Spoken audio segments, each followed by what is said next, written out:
As a spiritual Christian, soon you'll operate in God's inner circle of people on earth. There'll be pressure on you to do things you shouldn't. The hard part is, some things you'll be pressured to do aren't necessarily bad.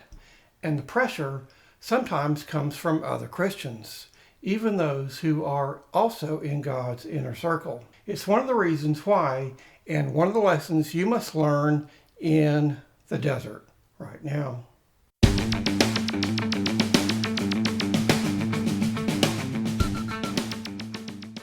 Hey, I'm author Michael Ramsey, and this is Michael Ramsey Books, where I show people how to transform their ordinary relationship with God into a spiritual one. If you haven't already subscribed, be sure to hit the red subscribe button and ring the notification bell now. In Matthew 16:23, after Jesus foretold his disciples he would suffer many things at the hands of the religious leaders, the chief priests and scribes, and that he would be killed, Peter rebuked him. In 1 Kings 13, a man of God is sent from Judah to prophesy against King Jeroboam, who succeeded King Solomon. Jeroboam built altars across Israel to foreign gods and sacrificed to them. The man of God delivered God's warning to Jeroboam. Jeroboam stretched out his hand and tried to seize him, but the Lord caused his hand to wither. The man of God entreated the Lord, and the Lord restored Jeroboam's hand to him. Afterwards, Jeroboam invited the man of God to come home and dine with him. He even offered him a reward. But the man of God refused because he had been commanded by the Lord not to eat or drink and not to return home the same way he came. So far, so good. But on his way home, an old prophet heard what happened, and he tracked the man of God down.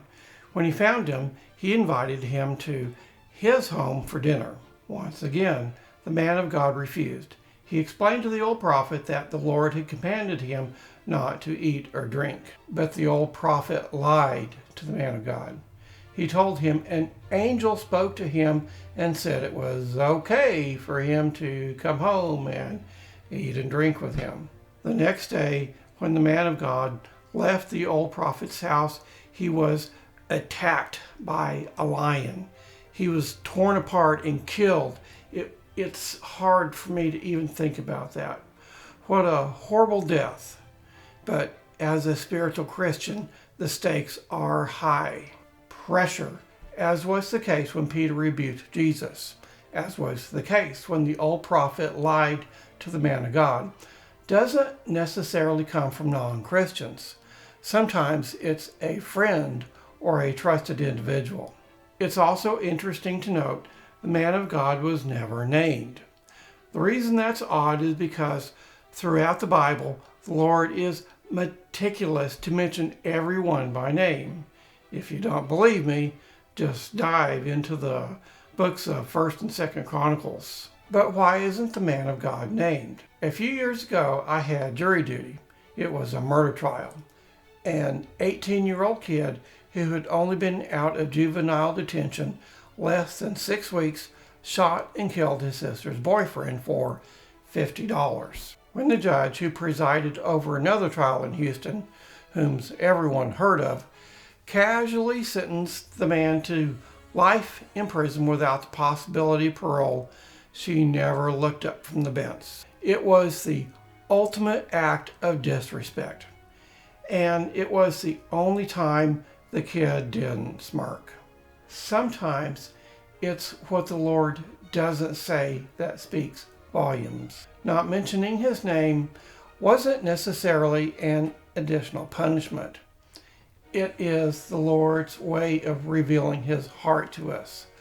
The Lord is revealing the contempt he had for him for disregarding his commandment. Interestingly, the old prophet who tracked him down was never given the courtesy of being named either. It's also interesting to note supernatural power not only surrounded the man of God when Jeroboam tried to seize him, but supernatural power also issued forth when the man of God entreated the Lord to restore his withered hand. But that's a future video. Pressure is another one of those little things as a spiritual Christian you must be on guard against. I can't emphasize it enough. A spiritual Christian answers to the Lord and to the Lord alone, not other Christians, not religious leaders, not any one church, and not even other spiritual men or women. In the desert, there are times when no one will help you. You're down to nothing. It's just you and the Lord. Consequently, you learn to rely on Him and Him alone. On the other side of the desert, nothing changes. You must continue to listen carefully and carefully obey everything the Lord tells you. The evil one will not only want to take advantage of any opportunity to eat you alive, he will create the opportunities. Next time, next step. Again, if you haven't already subscribed, be sure to press the red subscribe button and ring the notification bell now. Can't wait until next week. Like me on Facebook and visit me at michaelramseybooks.com.